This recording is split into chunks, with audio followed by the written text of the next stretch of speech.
Welcome back to the SampanViking on China channel.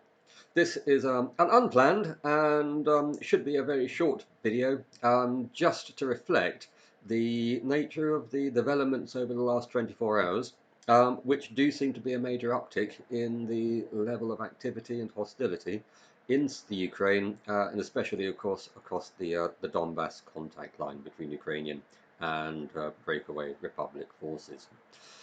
It is certainly a massive increase in shelling across the contact line. The two breakaway republics are both evacuating non-combatants from their territory as well as mobilizing men and some women of military age.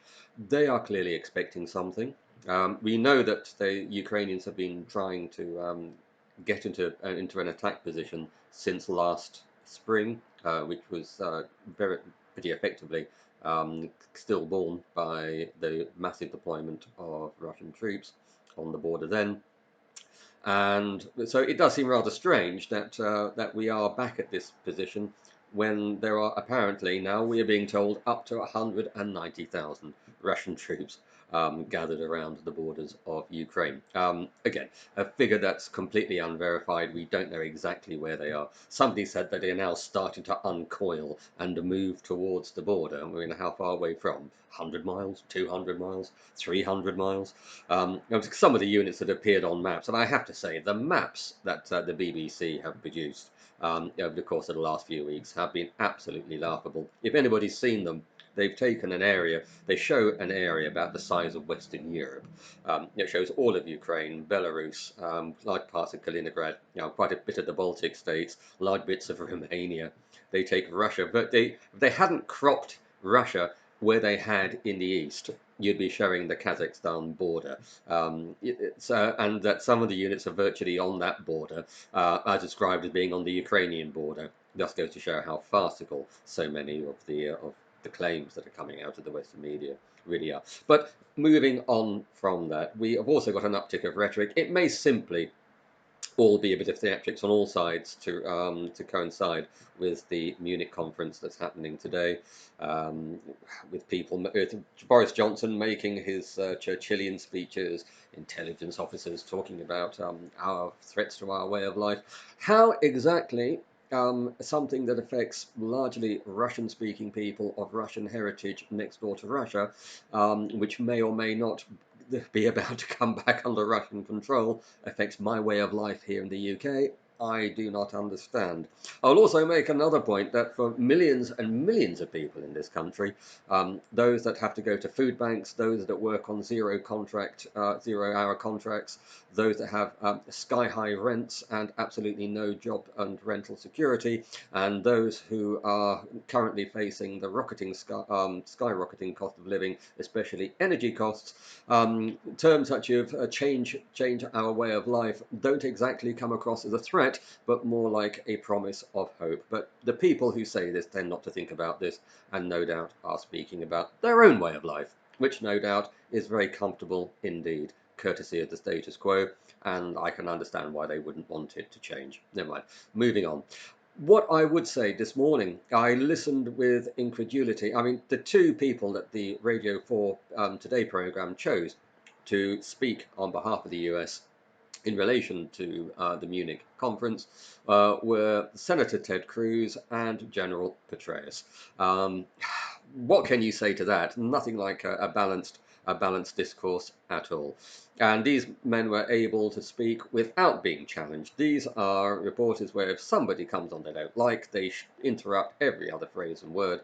They got a chance to speak without interruption. And some of the things that were being said were absolutely mind-boggling. I mean, General Petraeus in particular, I mean, talk about, I've said it in the past, the total lack of self-awareness of the United States in this. And I think General Petraeus this morning on BBC Radio 4 demonstrated this in absolute spades.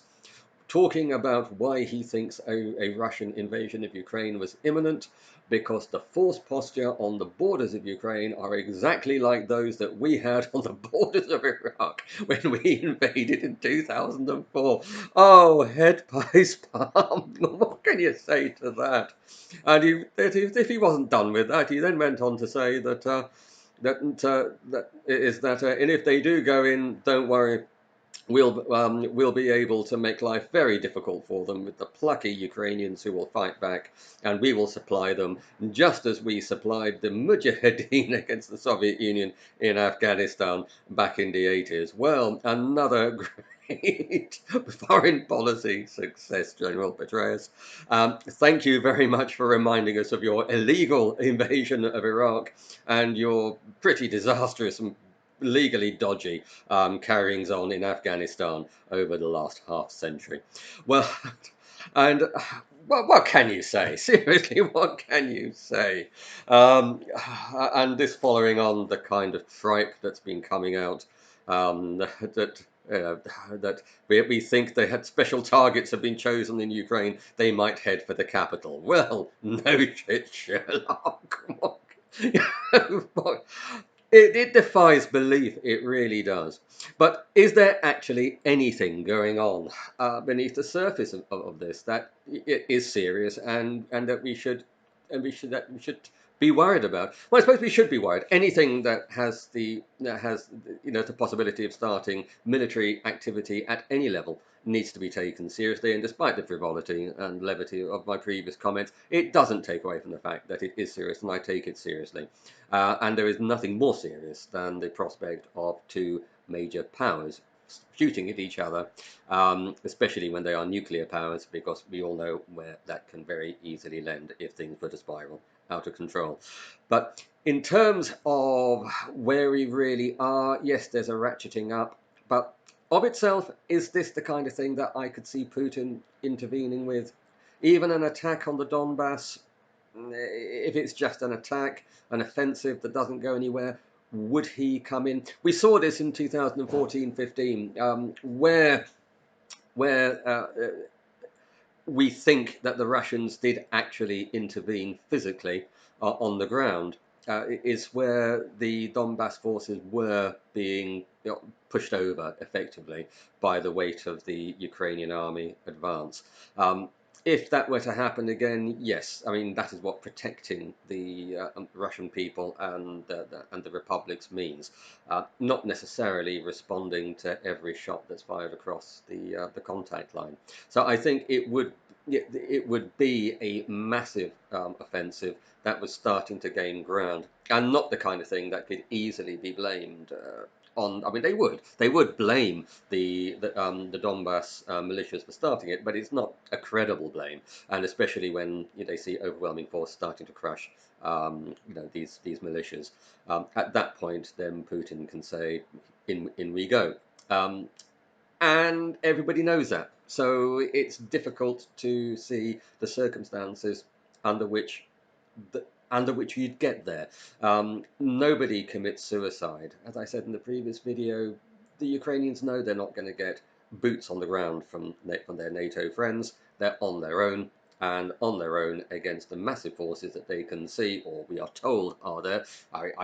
We have no way of verifying.